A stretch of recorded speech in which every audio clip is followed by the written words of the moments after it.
Have you nibbled on a pine needle lately? It has a surprising taste. Certainly resinous with a touch of bitter, but the most notable flavor that initially bursts on your tongue is the tart, sour taste indicating high vitamin C levels. Per gram, pine needles have more vitamin C than an orange.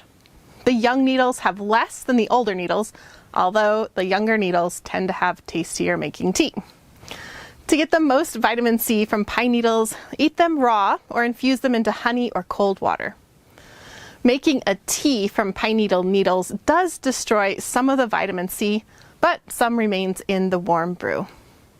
A simple pine needle tea is a delicious beverage and something that can be enjoyed anytime by a healthy person.